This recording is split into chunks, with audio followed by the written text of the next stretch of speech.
Eu saúdo a amada igreja com a paz do Senhor Jesus. Amém? Glória a Deus.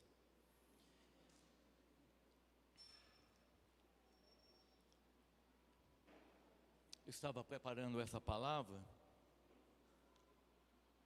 e eu pensava, qual o conceito que Deus tem de nós? O que Deus pensa a meu respeito? O que Deus pensa a respeito de cada um de nós? Nós sabemos que o nosso Deus é santo. E é impossível que nós entremos na presença dEle sem que haja santidade. É impossível, irmão. Às vezes a oração de muitos, ela não chega diante do Senhor, porque na vida do cristão, ou melhor, na vida do homem e da mulher, não há santidade. E é impossível nós entrarmos na presença de Deus. Mas a palavra de Deus mostra alguns homens que foram assim, de uma grande intimidade com Deus.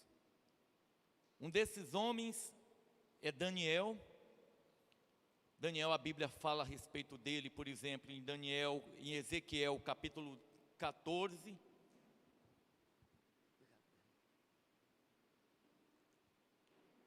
Em Ezequiel capítulo 14, só lembrando que Daniel ele foi levado para o cativeiro, junto com Daniel fazia parte da nobreza de Judá, e ele foi levado no primeiro cativeiro, e 8 anos depois Ezequiel é levado também cativo pelo rei da Babilônia.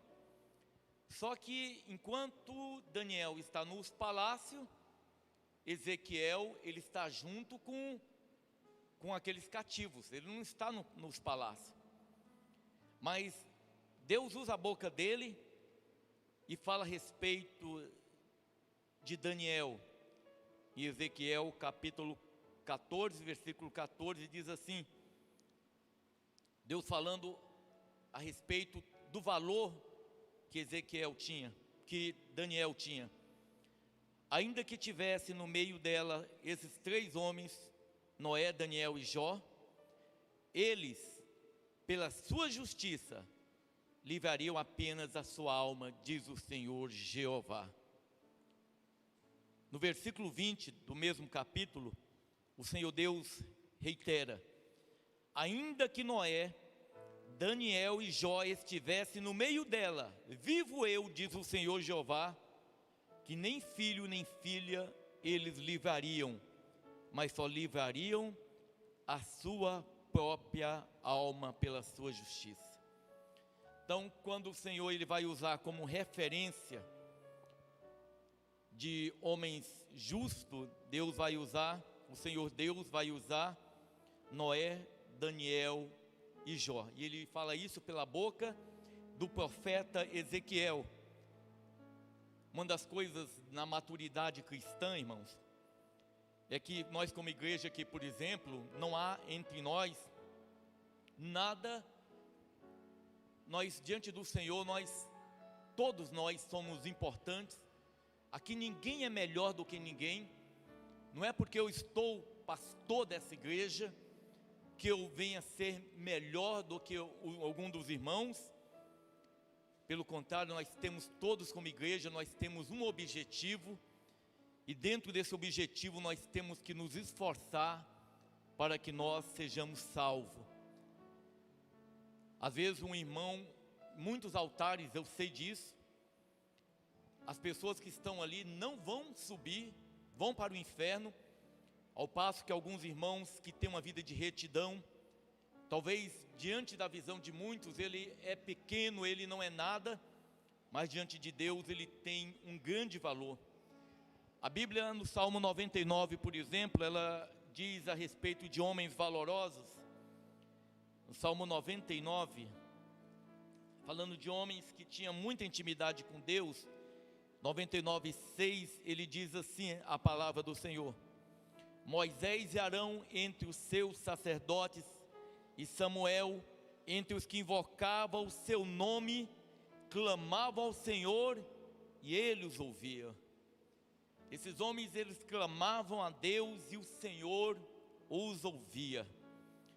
Esse é das maiores dádivas que um cristão pode ter, de dirigir a Deus em oração e saber que o Senhor está ouvindo, que o Senhor tem se atentado para a oração daqueles que verdadeiramente temem a Deus. É lógico que é uma caminhada que nós estamos trilhando, uma caminhada de negação, de renúncia. A gente vive num mundo sujo, num mundo contaminado, mas é possível vencer, irmão. É possível vencer.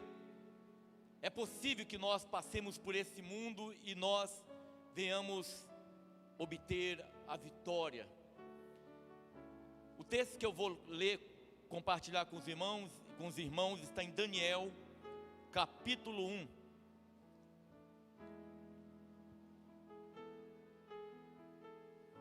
Daniel, capítulo 1.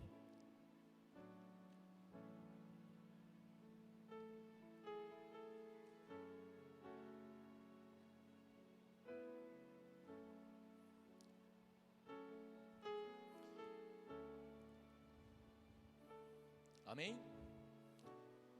No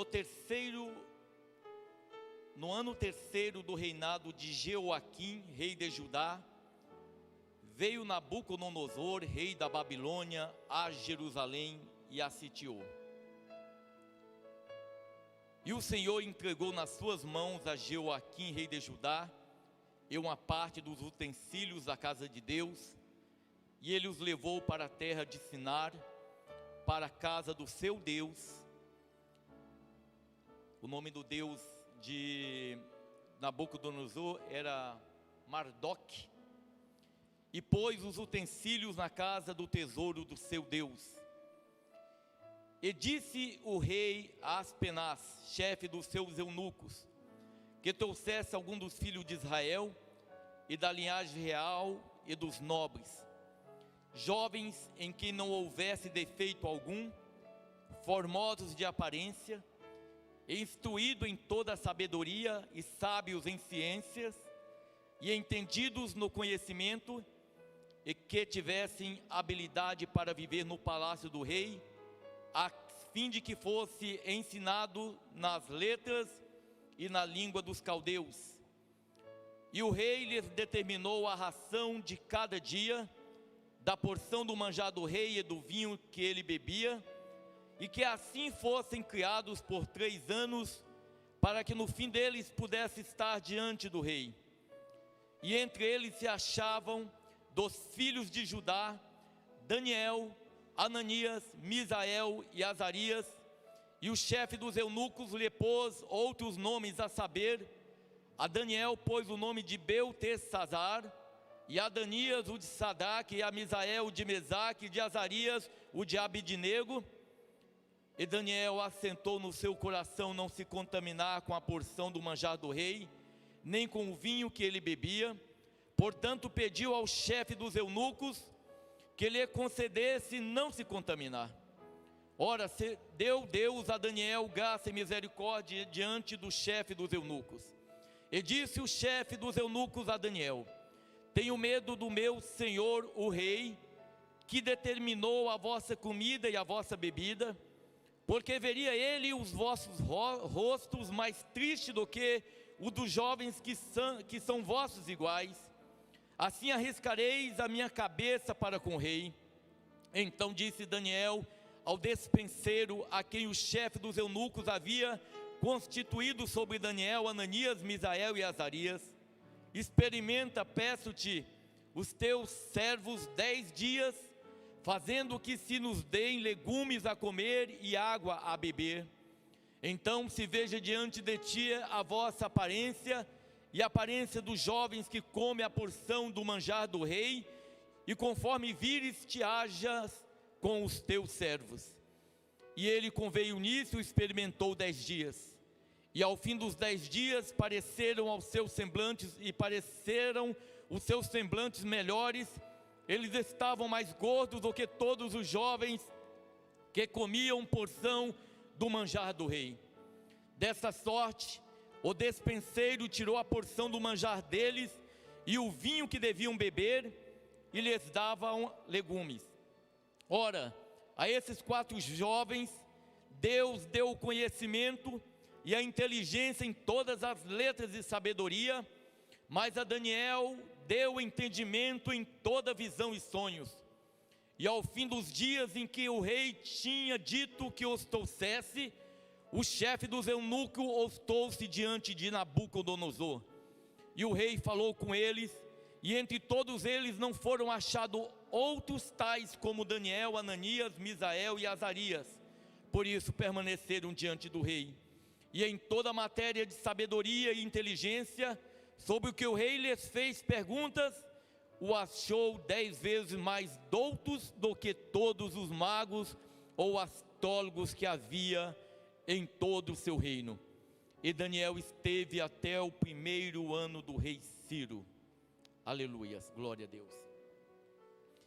Irmãos, é interessante o versículo, o primeiro versículo que ele vai citar aqui, que é a única referência que vai fazer a um rei de Israel. No 3º ano do reinado de Jeoaquim, rei de Judá, veio Nabucodonosor, rei da Babilônia, a Jerusalém e a sitiou. Eu estava lendo a palavra e acompanhando, lendo a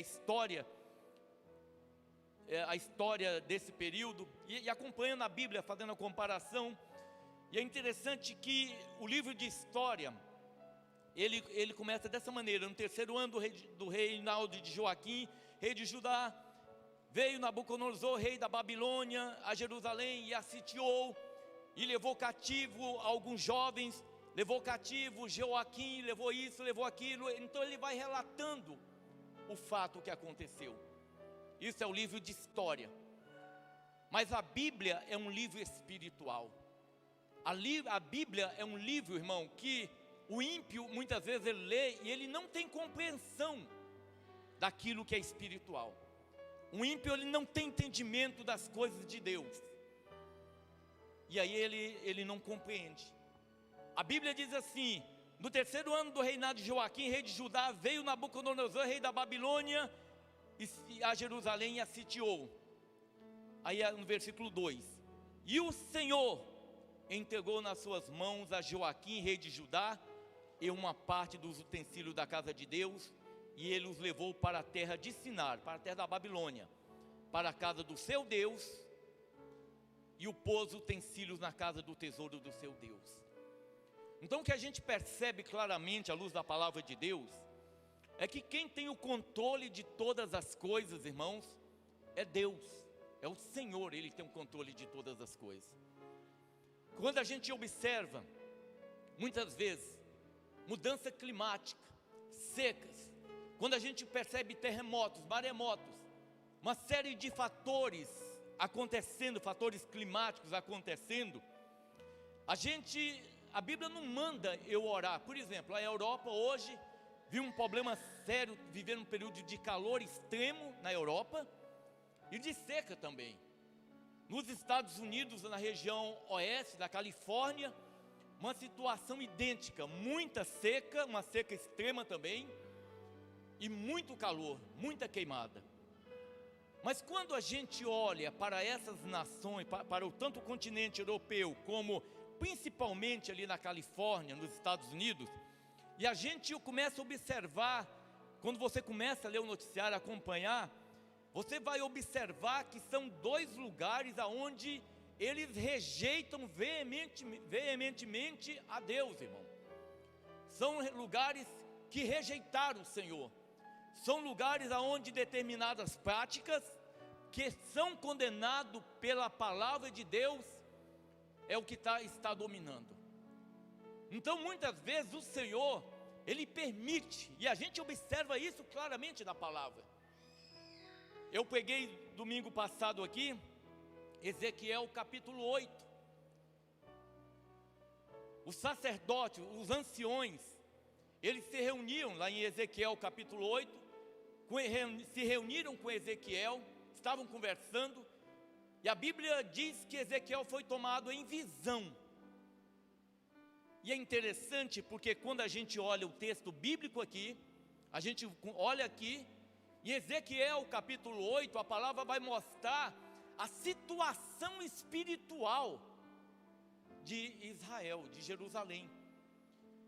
A Bíblia diz que ele foi levado em visão, foi colocado na porta do templo, e a visão que ele vai ter é uma visão de idolatria, uma idolatria extrema, tanto por parte do povo, como pelos anciões e pelos sacerdotes. Os sacerdotes, eles mantinham uma idolatria oculta.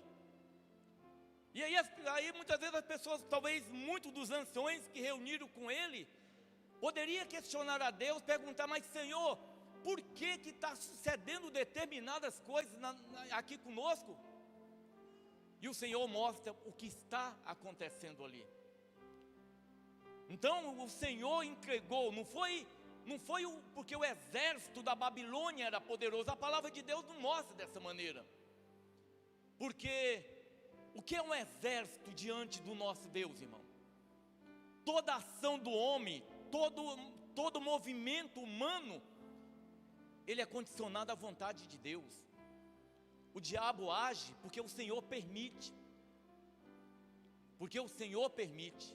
Porque se Deus falasse não teria macumba, feitiçaria, toda a obra das trevas. É o Senhor Deus que tem o controle. Mas a Bíblia diz que eles foram levados nesse primeiro cativeiro por Nabucodonosor, rei da Babilônia. Foi levado tanto Joaquim, que era o rei, foi deixado no lugar dele Joaquim, o filho, para governar sobre Jerusalém. Foi levado os utensílios e foram levados os nobres, rapaz de boa aparência, doutos em ciência, versado no conhecimento e que fossem competentes. Então ele pegou aquelas pessoas talvez mais capacitadas, jovens.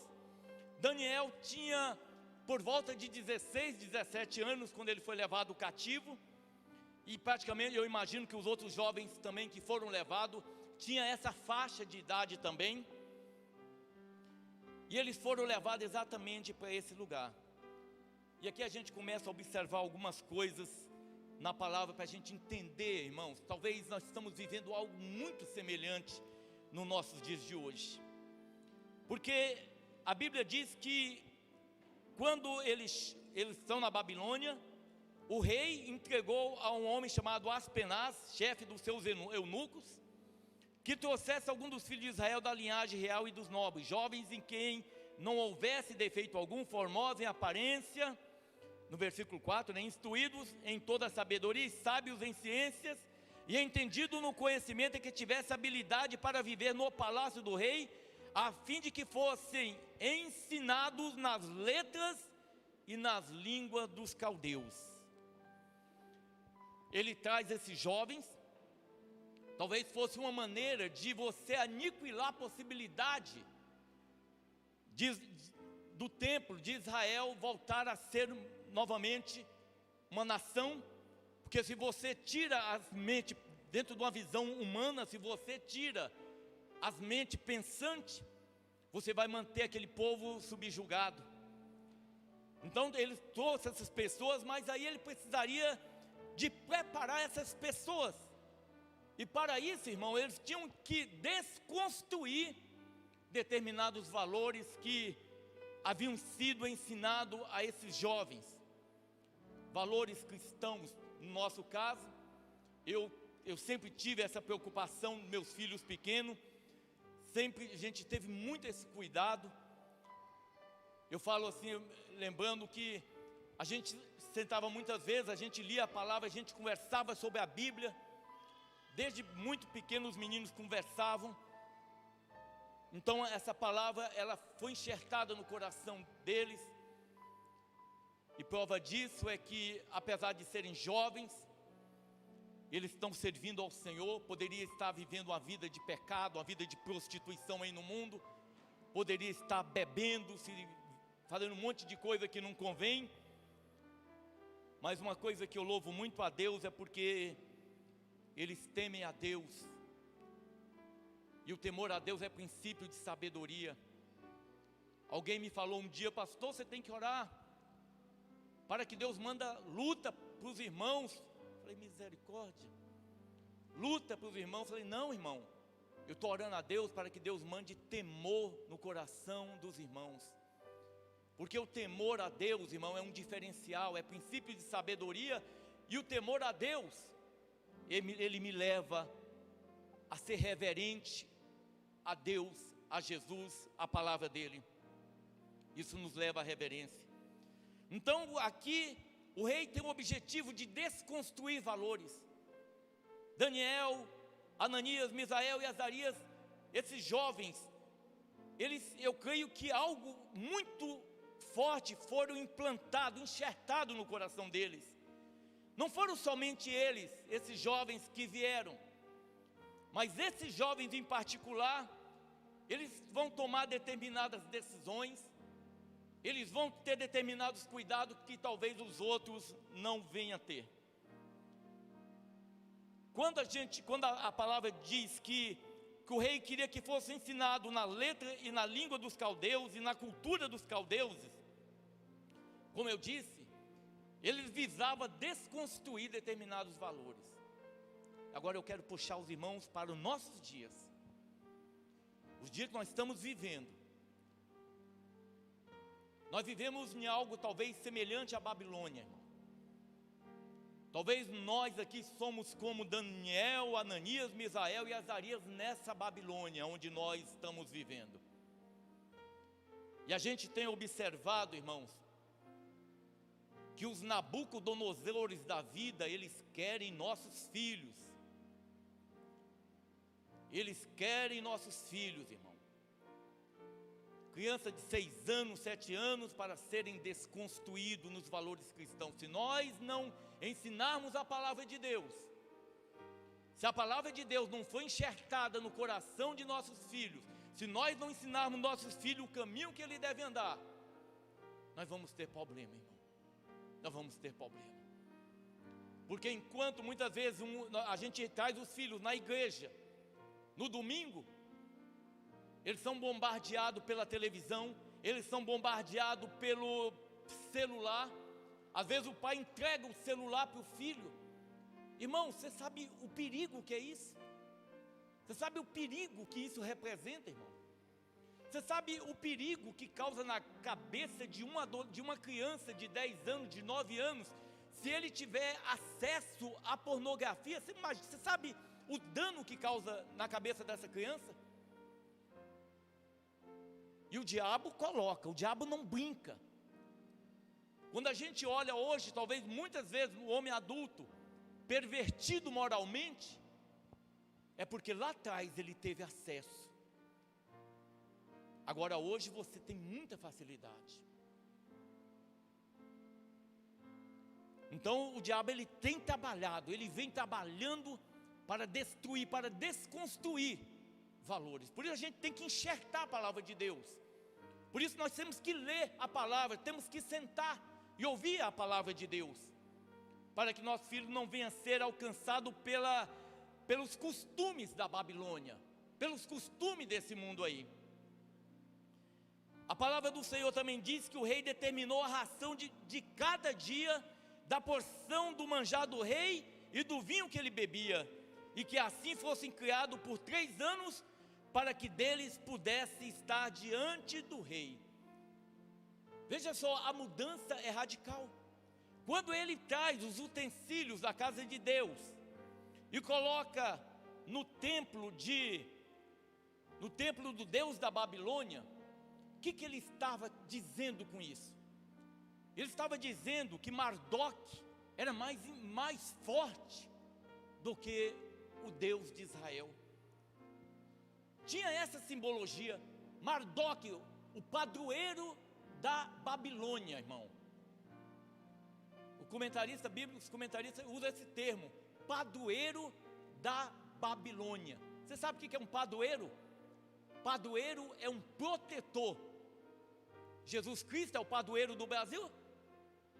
Não. A lei diz que não. Eu falei isso aqui semana passada. Uma lei federal, existe uma lei federal onde é categórico em dizer que Jesus não é padroeiro do Brasil, Jesus não é protetor do Brasil. Existe uma lei, isso tem uma simbologia muito grande, isso tem um peso muito grande, é espiritual. As pessoas não têm noção das coisas espirituais, por isso que se brinca com as coisas espirituais.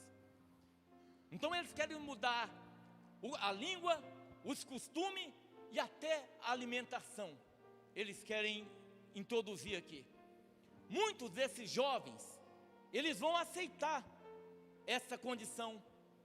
E aqui algo me chama a atenção, porque eu não sei quantos jovens vieram.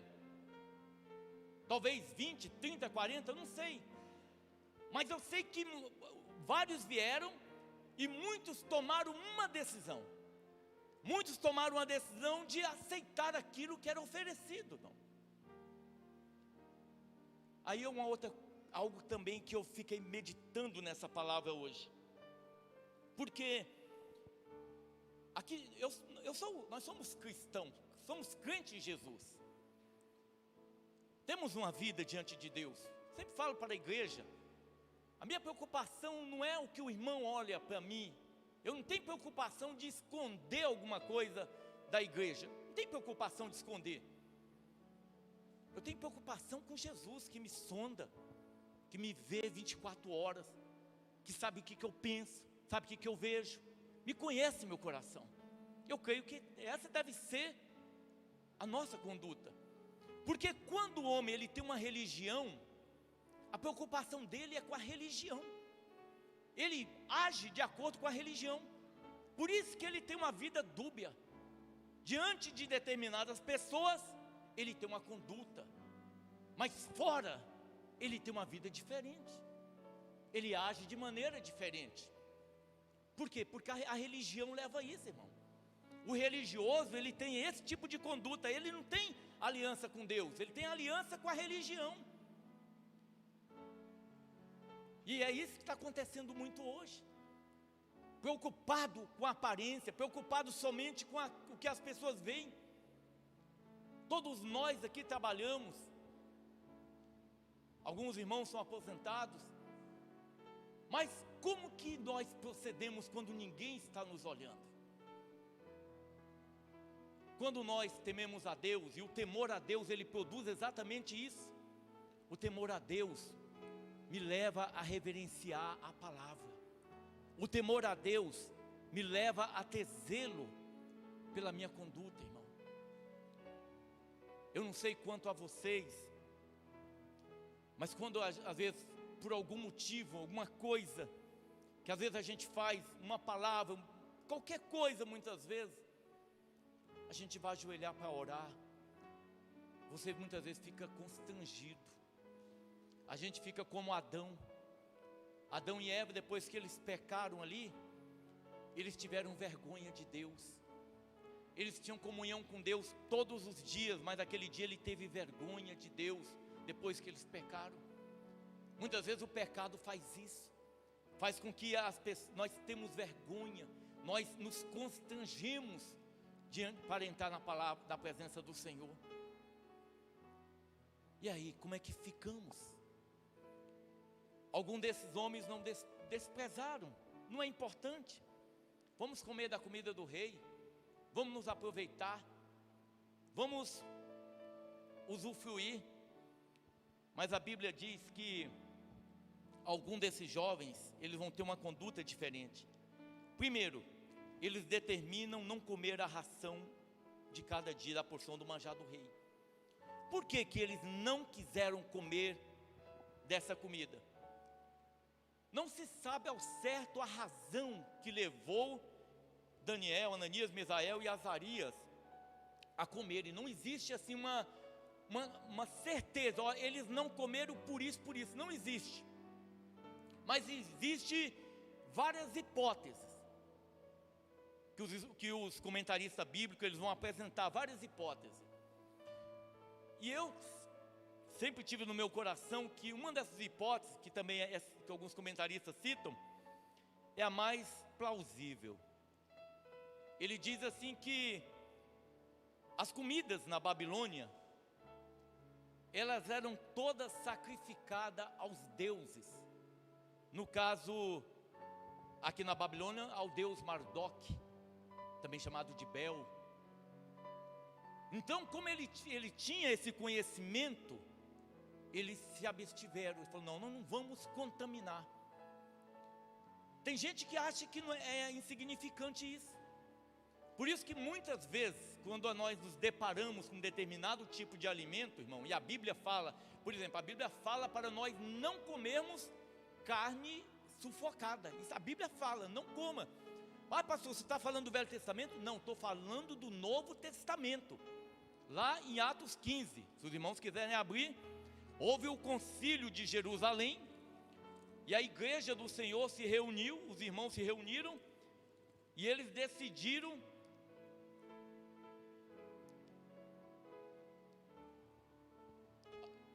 Atos capítulo 15, a partir do versículo 28. Houve um concílio de Jerusalém, a igreja se reuniu, e aí está aqui no versículo 28 do capítulo 15 de Atos. Na verdade, pareceu bem ao Espírito Santo e a nós, não vos impor mais encargo algum, irmão, inclusive a guarda do sábado, tá? Senão essas coisas necessárias, que vos abstenhais das coisas sacrificadas aos ídolos, e do sangue, e da carne sufocada, e da fornicação. Destas coisas farei bem se vos guardardes, bem vos vá. Isso aqui foi o primeiro concílio da igreja, onde a igreja decidiu isso. Então hoje nós, a igreja do Novo Testamento, nós não podemos comer comida sacrificada a ídolos, nenhum ídolo. Inclusive, o Benedito está com fome, você chegou no lugar, está com muita fome. Aí alguém te oferece, chega lá, está aquela Maria Isabel, com farofa de banana. Você, poxa vida, eu vou comer. Aí alguém fala, olha, eu trouxe para você aqui. De onde que é? É de tal lugar. Irmão, você vai comer? Não tem problema, pastor. É igual tem irmãos. Eu conheci um pessoal que para eles não tem nada a ver. Eu conheci um pastor que sentava numa mesa e tomava cerveja e falava, não tem nada a ver. Ele está morto espiritual. Esse negócio de não tem nada a ver, tem tudo a ver, irmãos. Nós temos que ter uma conduta diferente, porque nós queremos agradar a Deus. Comida sacrificada a ídolos, carne sufocada. É interessante que os islâmicos, os países árabes, eles importam carne de frango brasileira do Brasil, mas antes deles importarem, vem um pessoal do país fazer uma vistoria nos frigoríficos para ver a maneira como a carne, como o animal, ele é morto. Porque eles não querem, existe uma conduta para sacrificar, para matar aquele animal, para que possa ser exportado para esse país do Oriente Médio. Ou seja, eles têm uma lei. É verdade, nós não vivemos segundo a lei, mas isso aqui que foi trazido para a igreja do Novo Testamento, a nova aliança, isso aqui era da lei, mas foi trazido, isso aqui foi dado a nós, a igreja do Senhor. Então esses homens aqui, eles tinham uma preocupação, porque aqui eles estão vivendo segundo a lei, e aqui tinha uma maneira de agir, uma maneira de proceder. Então eles não vão aceitar esse tipo de coisa. Mas veja algo interessante também. Nesse capítulo 1, o nome do Senhor Deus, a intervenção de Deus, ela vai se manifestar em 3 momentos. O primeiro momento é quando, no versículo 2, que fala que o Senhor entregou nas mãos de Joaquim, rei de Judá, uma parte dos utensílios da casa de Deus. Foi Deus que entregou. Não foi Nabucodonosor que levou.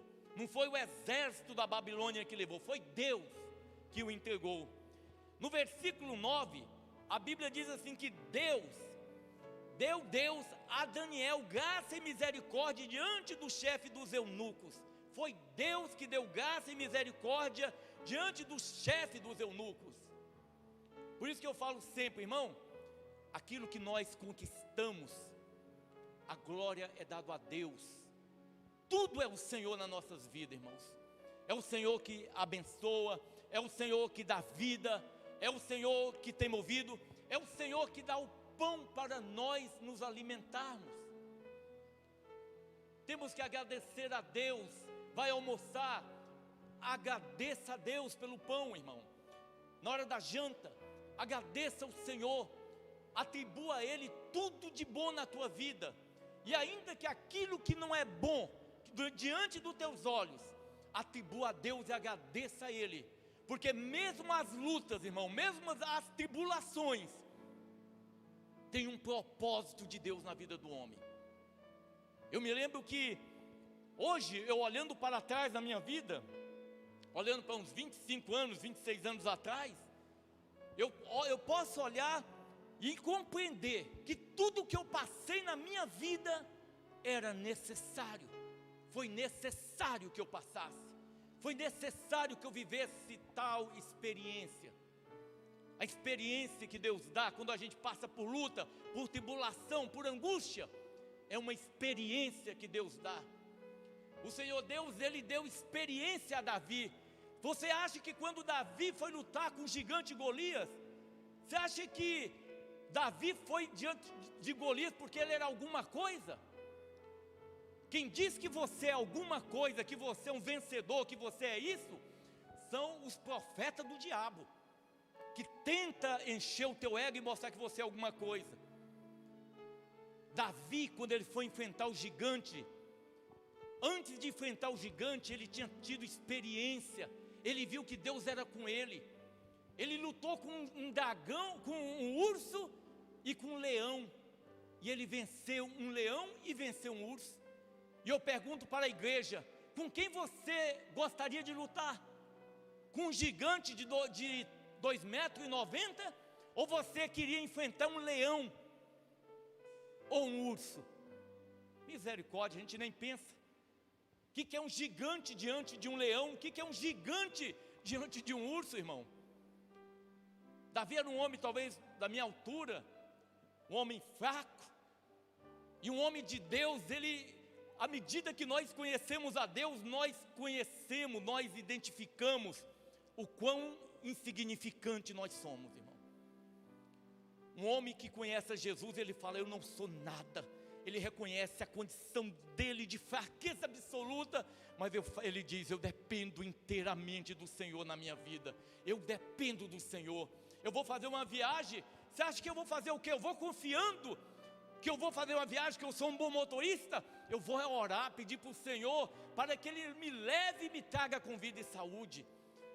Meus filhos, muitas vezes eu não estou perto para protegê-los, mas eles estão longe, mas eu estou orando por ele, para que o Senhor guarde eles, livre eles de todo mal, livre eles da bala perdida, para que o Senhor guarde, porque eu não posso estar com ele, e ainda que eu estivesse, eu não poderia protegê-los, mas o meu Senhor, o meu Jesus, este sim, aquele que tem um controle da vida, da morte, que é soberano, ele sim pode guardar, e é a ele que eu me refugio.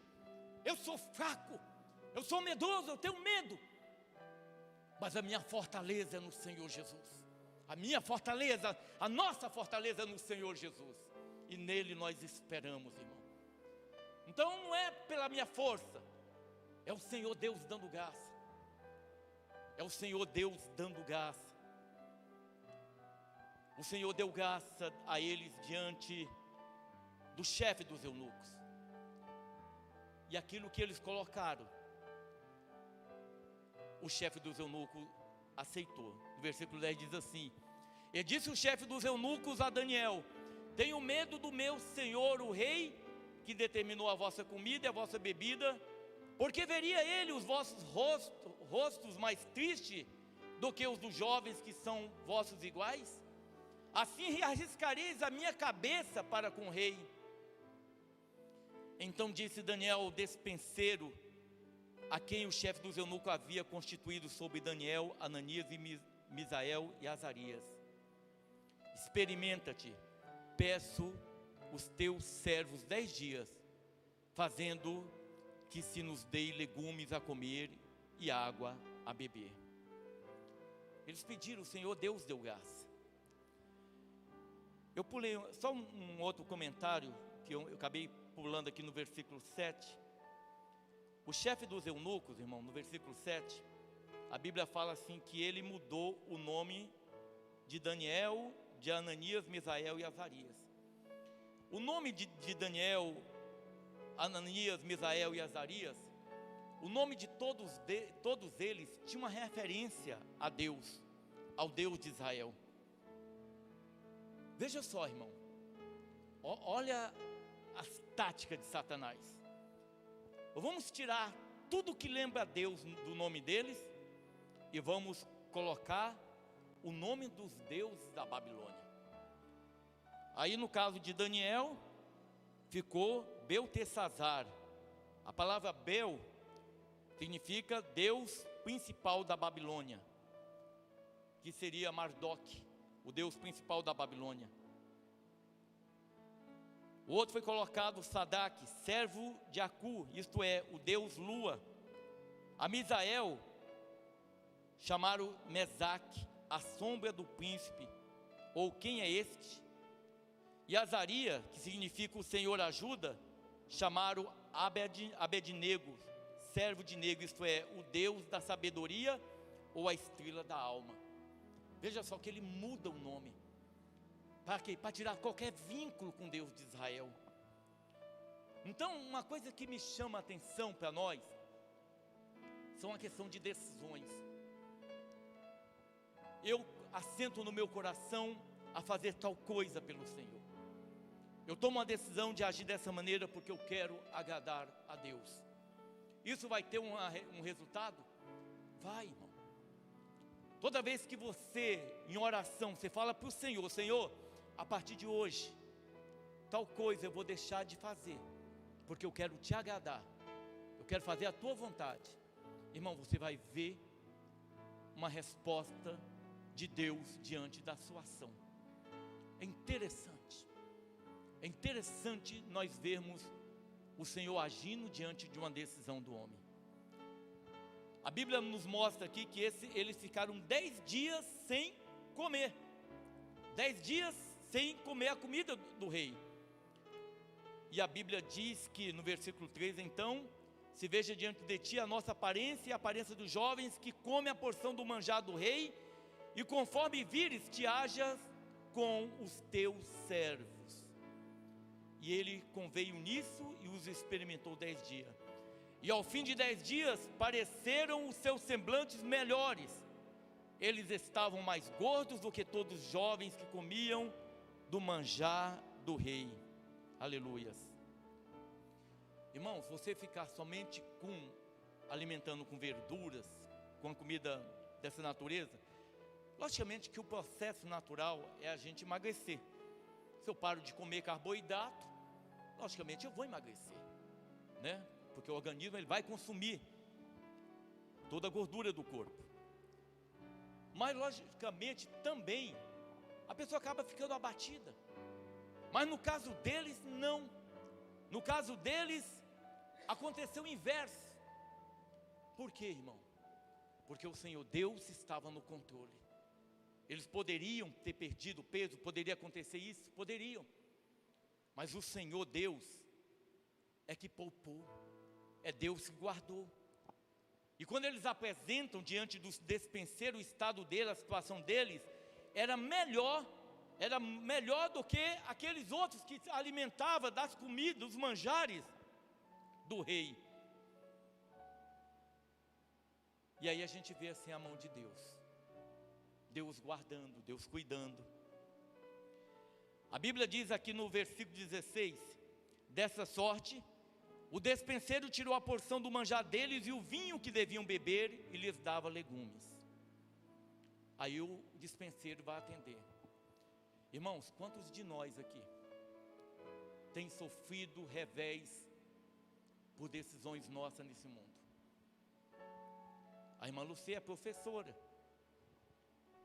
O Natan está na faculdade. Todo mundo aqui, de alguma forma, convive nesse mundo. E a situação está difícil. É que eu falo, eu tenho orado muito pelos nossos jovens, para que Deus guarde, para que Deus não permita que eles venham se desviar. Sei que o diabo não vai brincar com eles, irmão, não vai brincar, até brinca com ninguém. O diabo age 24 horas para nos destruir. A irmã Laura Fernanda também trabalha em órgão público também, sente também a luta que é. Não é qualquer coisa que você pode falar, não. Eu sempre fui muito intrépido, muitas vezes falo aquilo que eu vejo, eu converso, mas hoje eu estou mais cauteloso, porque não é mais de qualquer forma. Mas eu vou dizer uma coisa para os irmãos. Irmãos, nós não podemos negar a nossa fé em Jesus. Eles podem te proibir falar, isso, aquilo, mas a tua fé em Jesus, jamais. Eu conheço, irmãos, pastores, eu conheço. Ninguém está me falando não. Alguém falou assim, olha, fulano falou comigo, trabalhou quase um ano, não sabia que fulano de tal é pastor. Isso é sério. As pessoas têm que, primeiro, as pessoas têm que ver em nós Jesus, irmão. Elas têm que ver que tem algo em nós. Então nossa conduta tem que ser uma conduta diferente. A Bíblia fala que nós somos luz nesse mundo. Nós não vivemos em trevas. A Babilônia representava trevas, irmãos. Mas nós somos luz nas trevas. É interessante, dentro das coisas espirituais que eu fico observando, irmãos, vou falar uma coisa para a igreja. Quando essas instituições, eu não gosto de misturar o templo, esse nome aqui, essa denominação, com a igreja. Isso aqui não é templo de oração, é uma instituição, não é igreja. Igreja somos nós. Mas quando uma instituição se pinta de preta, por exemplo, isso é reflexo do espiritual se manifestando no físico. É o reflexo do espiritual se manifestando no físico, irmão. A situação espiritual é exatamente essa. As pessoas muitas vezes nós não estamos percebendo. Você sabe como que uma igreja, um templo, ele subsiste? Ele subsiste pela oração. Uma igreja orando, um povo orando, e Deus acrescentando aqueles que Ele quer, diz a palavra do Senhor. Está em Atos. Que o Senhor, Ele acrescenta. Aí vem pessoas espirituais. Pessoas que falam assim, eu quero Deus. Eu quero Jesus na minha vida. Eu creio que tem muita gente com fome, sentindo fome. Pastor, olha, eu não sei o que está acontecendo, eu estou com fome de Jesus. Muitas vezes, a Bíblia diz que quando Paulo, ele prega, se não me engano, fugiu a memória agora em Éfeso, aqueles homens, eles tinham livros de mágicas, de feitiçaria, e quando ele prega ali, aqueles homens pegam os livros e levam para ser queimado, irmão. Sabe por quê? Porque Deus estava movendo. Agora, uma instituição, quando ela quer atrair gente carnal, eles vão trazer filosofia, psicologia para dentro da igreja. Eles lêem um versículo da Bíblia, fecha a Bíblia, porque a palavra não é importante. O importante é a palavra de autoajuda. Eles fazem um monte de festa, isso, aquilo, tem pitonisa dentro do templo, tem de tudo. Mas se nós formos carnais, a gente não vai compreender, ter o discernimento do que é santo, do que é profano. Se você perguntar para um testemunha de Jeová, o que ele acha da religião dele, ele vai falar, vocês estão errados. Eles não creem em Jesus. E a Bíblia dele foi distorcida. Aprenderam errado. É igual a mulher samaritana. A mulher samaritana, diante de Jesus, começa a questionar. Por quê? Porque ela aprendeu errado. Ela aprendeu errado. Tradição de pai, avô, bisavô, tataravô, vem ensinando errado e ela aprendeu errado. O fato de eu ter aprendido errado não quer dizer que eu vou para o céu, irmão. Porque a Bíblia diz que Deus não vai levar em consideração a minha ignorância do conhecimento da palavra de Deus. Eu posso ser ignorante na palavra, mas isso não vai fazer de mim inocente diante de Deus. Isso não vai fazer de mim inocente. Por isso tem muita gente que está indo para o inferno.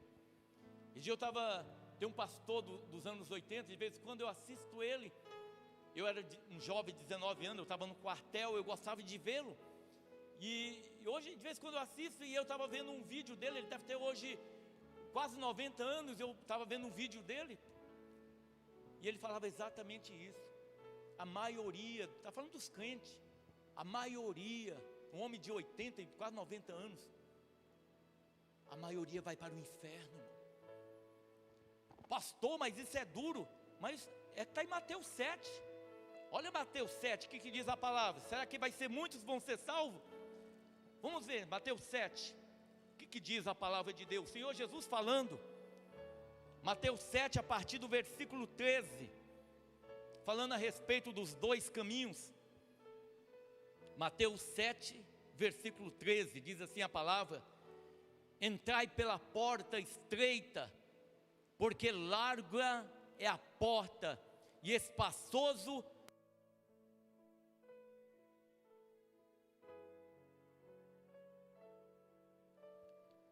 o caminho, a porta, e espaçoso o caminho que conduz à perdição, e muitos são os que entram por ela. E porque estreita é a porta e apertado o caminho que leva à vida, e poucos há que a encontrem. São poucos, irmãos. São poucos aqueles que vão encontrar o caminho da salvação. São poucos que vão encontrar. Então, muitas vezes o espiritual ele vai se manifestar através do físico nas nossas vidas. A palavra do Senhor diz que esses jovens, eles foram apresentar diante de Nabucodonosor. A Bíblia diz no versículo 17 que Deus deu o conhecimento e a inteligência. É a terceira referência a Deus no capítulo 1. Ele deu conhecimento e a inteligência em todas as letras e sabedoria. Mas a Daniel deu entendimento em toda visão e sonho. Irmão, o mérito é de Deus. O mérito é de Deus. O mérito é de Deus.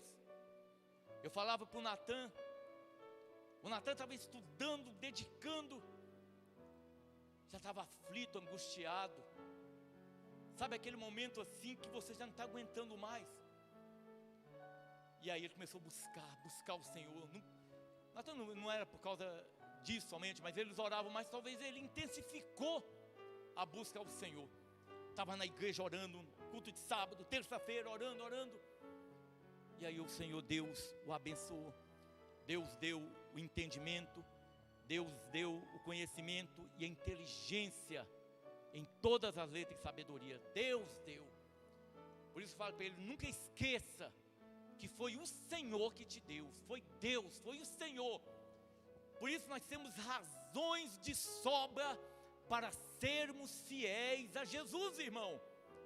É inconcebível que nós não sejamos fiéis ao nosso Senhor Jesus. É inconcebível. Temos que honrar a Deus, honrar ao Senhor com o nosso viver, com as nossas palavras, com o nosso pensamento. Nós temos que honrar ao nosso Deus. Mas a Bíblia diz que a Daniel, Deus deu entendimento em todas a visão e sonho. O Senhor deu algo a mais a Daniel. Toma decisão em prol do Senhor. Abra mão, renuncie em determinadas coisas na tua vida, aquilo que Deus tem falado, que não está se agradando de você, porque eu não preciso falar para você o que você deve ou não fazer. Quem vai falar para você é o Espírito Santo, irmão. É Ele que fala, é Ele quem convence, é Ele quem dirige. É o Espírito Santo. Você não é guiado pelo que eu penso, você não tem que preocupar comigo, mas faça aquilo que Deus tem falado para você. Não resista ao Espírito Santo. Não endureça teu coração ao Espírito Santo. É interessante que em 2 Coríntios, capítulo 12, dá uma lida, irmãos. 2 Coríntios, capítulo 12. Deus dá visões. Deus fala através de sonhos proféticos. Deus tem falado muito através de sonhos. E quando Deus dá um sonho, tem sonho que é corriqueiro, mas tem sonho que ele tem um peso. E quando Deus fala através de sonho, a gente tem que orar. Às vezes você está sonhando e você acordou e aquele sonho, algo te chamou a atenção, você levanta e vai orar. Olha o que diz o apóstolo Paulo: em verdade que não convém gloriar-me, mas passarei as visões e revelações do Senhor. Conheço um homem em Cristo que há 14 anos, se no corpo não sei, se fora do corpo não sei, Deus o sabe, foi arrebatado até o terceiro céu. E sei que o tal homem, se no corpo, se fora do corpo não sei, Deus sabe, foi arrebatado ao paraíso e ouviu palavras inefáveis, de que ao homem não é lícito falar. De um assim me gloriarei eu, mas de mim mesmo não me gloriarei, senão nas minhas fraquezas. Deus dá revelação, Deus capacita. É interessante que o texto ele fala assim: eu me gloriarei nas minhas fraquezas. Os pregadores que usam a filosofia falam que você é grande, que você vai vencer gigante. Pensa ter um gigante, totalmente contrário à palavra de Deus. Mas querem agradar o homem, não conhecem Bíblia, eles rejeitam a palavra de Deus. Mas Deus fala. Deus revelou coisas para Paulo, quando Paulo ele tem um encontro com o Senhor Jesus, quando ele ia para Damasco, e ele perde a visão. A Bíblia diz que ele tem a visão restaurada, aí ele vai para a Arábia. Nesse período da Arábia a gente remete a deserto, irmão. Ele vai passar um período no deserto, a Bíblia não diz quanto tempo ele vai passar no deserto, na Arábia. Mas nesse período, ele vai ter revelações de Deus. Esse homem que Paulo está falando aqui, acredita-se que ele está falando dele. Ele foi arrebatado. Ele teve visões do paraíso. É interessante. Minha mãe, ela se converteu, talvez não tivesse um conhecimento da palavra de Deus, talvez não tivesse lido a palavra. Às vezes a gente acha que tem muito conhecimento da palavra de Deus, mas ela teve uma experiência sobrenatural, e eu me lembro dela contar essa experiência dela. Talvez ela não imagine, talvez não tivesse lido esse texto aqui. E ela conta que um dia ela estava deitada na cama, e ela diz que viu o espírito dela sair do corpo, como se um anjo estivesse chamando ela. Aí diz que ela olhou, ela viu o corpo dela deitado ali. E aí diz que aquele anjo ia e ela ia atrás. E diz que ela relata que, isso é palavras dela, que ela viu uma escada. E ela subiu aquela escada, seguindo o anjo, e ouviu uma voz falando para ela: olha, tal lugar é assim. E ela diz que ela subiu naquele primeiro lugar, aquele primeiro céu. E ela viu umas casas bonitinha, tudo bonitinho. Aí o anjo falou algumas coisas para ela. Diz que ela subiu, depois ele veio e subiu uma segunda escada. E teve uma outra, e mostrou também uma outra parte, as casas eram mais bonitas ali. E por fim ela sobe até o terceiro céu, e ela fala assim, olha, diz que as casas eram lindas, de ouro, de coisa muito bonita. Paulo diz que, na visão, que ele foi até o terceiro céu. Talvez ela não tivesse entendimento, mas Deus deu, irmão, uma revelação a ela. Deus mostrou algo a ela. Deus muitas vezes ele faz isso. Agora a gente tem que tomar cuidado, porque os satanistas também, eles têm essa prática de sair, mas eles são malignos, são coisas malignas, é diferente daquilo que é de Deus. Deus deu sabedoria a Daniel. Deus deu a capacidade para Daniel interpretar sonhos.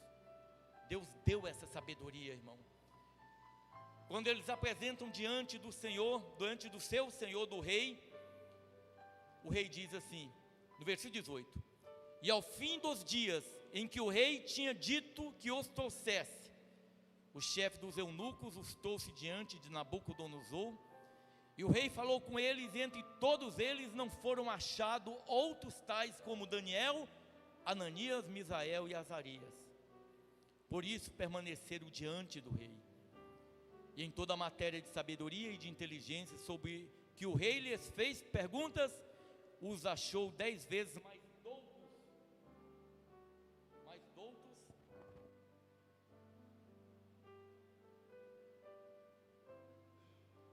mais doutos do que todos os magos e astrólogos que haviam em todo o reino. É o Senhor que deu essa capacidade. É o Senhor que dá essa capacidade, irmãos. Por isso nós temos que ter muita reverência a Deus. Não toque aquilo que Deus tem na tua vida, irmão. Eu conheci muita gente que tocou o que Deus tinha por muito pouco. Eu conheci muita gente que tocou o melhor de Deus e hoje paga um preço muito alto.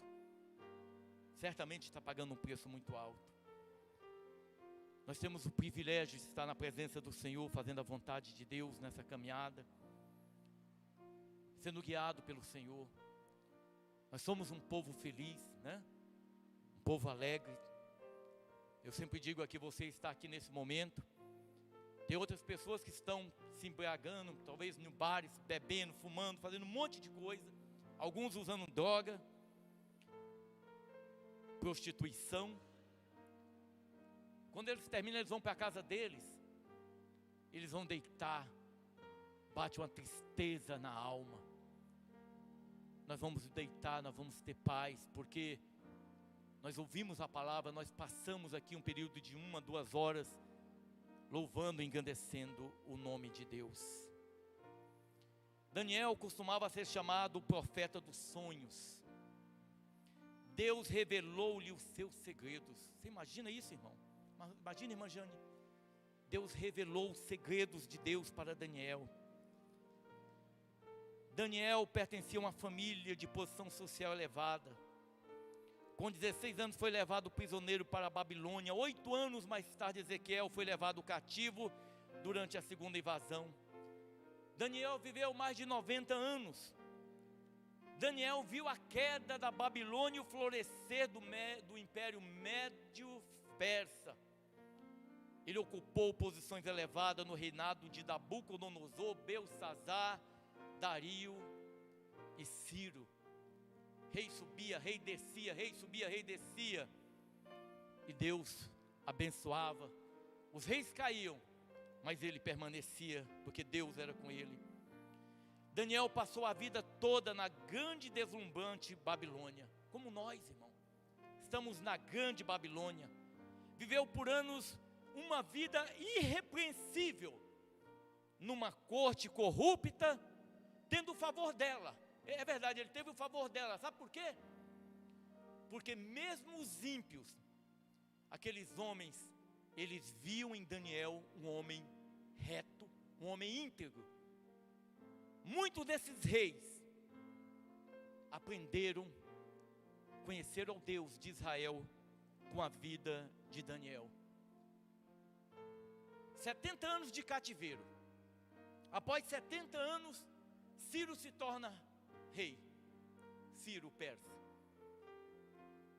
Provavelmente Daniel chega diante dele e fala para ele: Senhor, vou te mostrar algo que foi escrito a teu respeito 150 anos atrás. Olha o que diz Isaías, capítulo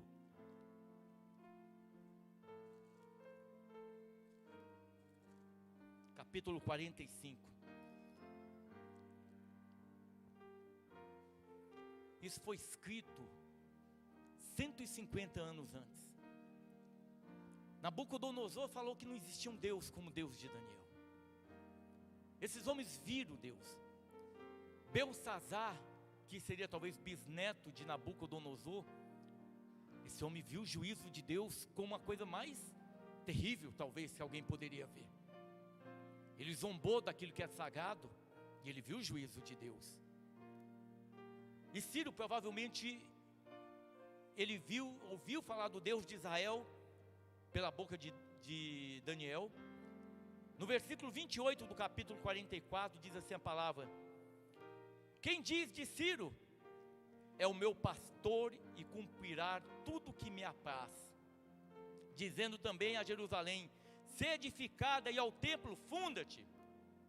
Irmãos, 150 anos antes de Ciro se tornar.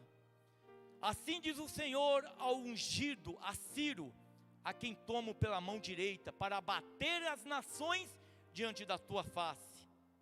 Eu soltarei os lombos, para abrir diante dele as portas, e as portas não fecharão. Eu irei adiante de ti, e endireitarei os caminhos tortos, quebrarei as portas de bronze, e despedaçarei os ferrolhos de ferro. 150, eu creio que Daniel chegou: Ciro, meu Senhor, olha aqui que a Bíblia está dizendo, olha que diz o profeta Daniel a teu respeito, 150 anos. Esses homens derretiam diante do Deus de Israel. Assim como nós, quando somos tomados pela presença de Jesus, a gente fala: Senhor, eu te quero, Senhor, eu te quero. E Ciro permite o povo retornar do cativeiro 70 anos depois. Daniel não retorna. Daniel, ele provavelmente morreu na Pérsia, porque já era muito idoso para voltar. Daniel foi um dos grandes da terra.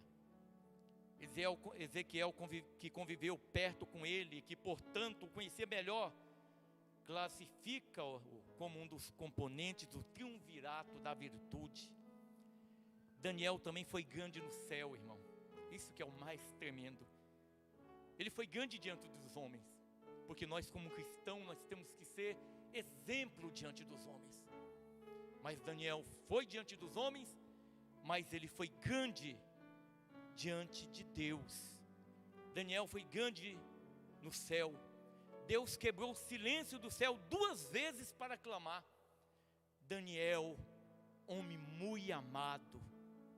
E diz também: não temas, homem muito amado. Irmão, é Deus falando. Daniel, homem muito amado. Será que Deus fala isso de nós, irmão? Será que quando Deus ele olha para mim, ele olha para você?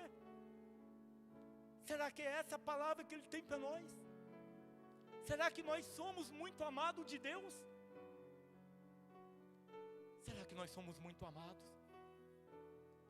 Se você é um muito amado de Deus, então olha para dentro de você. Quando você chegar na tua casa, você olha no espelho, você diz: eu não sou nada. Ou senão, quando você ajoelhar, você fala para o Senhor: Senhor, eu não sou nada. Uma célula que começa a reproduzir de uma maneira anormal pode ceifar a tua vida. Você depende de Jesus. Eu dependo de Jesus.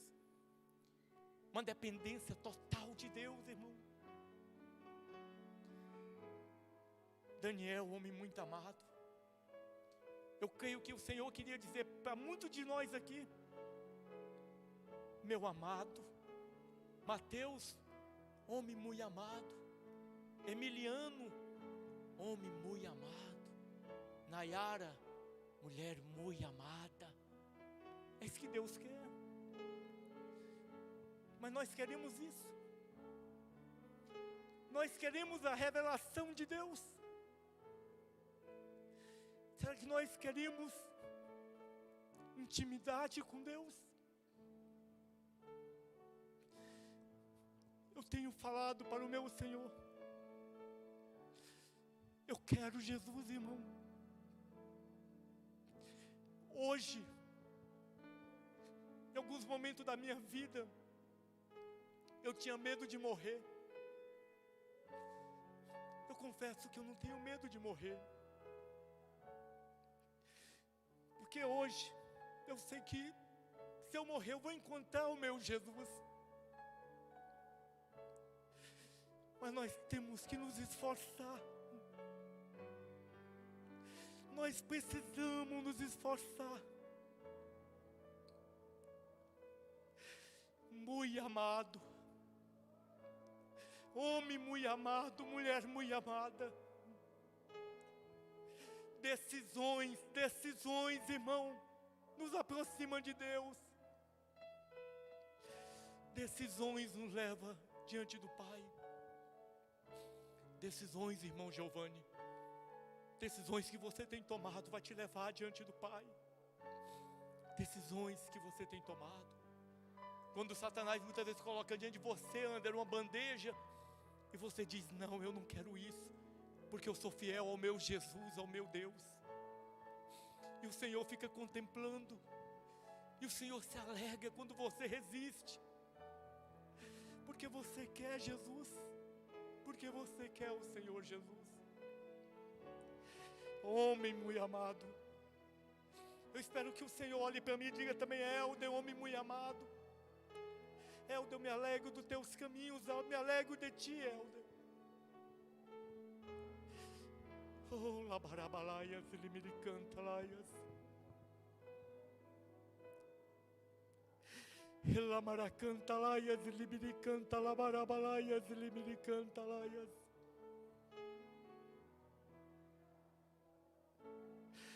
Oh Espírito Santo de Deus, doce Espírito Santo de Deus, vem sobre nós, Espírito Santo. Eu não posso convencer ninguém, mas o Senhor pode, Pai. O Senhor pode transformar as vidas, o Senhor pode mudar vidas aqui nesta noite. Nós dependemos de Ti, Espírito Santo de Deus. Nós dependemos de Ti, Pai. Eu te agradeço, Senhor Jesus, por tê-lo como nosso Deus, nosso Senhor. Eu te agradeço, Senhor Jesus, por ter a Ti como meu Deus, como Deus da minha salvação, Deus de nossas vidas, Pai. O que seria de nós, Pai, se nós não tivéssemos a Ti? O que seria de mim se eu não tivesse a Ti, Pai? Mas pela Tua bondade, pela Tua misericórdia, o Senhor nos escolheu. O Senhor nos tirou das trevas, o Senhor nos tirou dessa Babilônia, Pai. E o Senhor nos trouxe para o Teu seio, para a Tua presença, Deus amado. Renova cada um de nós. Abençoa nossas famílias, Pai. Guarda nossos filhos. Guarda nossos cônjuges, ó Deus amado. Leva-nos a estar no centro da Tua vontade, a fazer a Tua vontade, Senhor Jesus. Purifica-nos, ó Pai. Senhor Jesus, o Senhor conhece tudo o que passa na nossa mente. O Senhor nos conhece intimamente, Pai. Senhor, tira, Senhor, tudo aquilo que não Te agrada, para que nós possamos estar na Tua presença, com a vida reta, com o viver santo, Pai. Eu Te agradeço, ó Deus amado, pelo privilégio que o Senhor me concede mais uma vez, de poder estar compartilhando a Tua palavra com a Tua amada igreja, Pai. Eu Te agradeço por esse momento, ó Deus amado. Em nome de Jesus. Em nome de Jesus. Amém, Senhor. Amém? A paz do Senhor Jesus aos irmãos. Semana de bênção. Terça e sábado estaremos aqui orando às 19 horas. E eu convido os irmãos, quem puderem, a estar também. A paz do Senhor Jesus.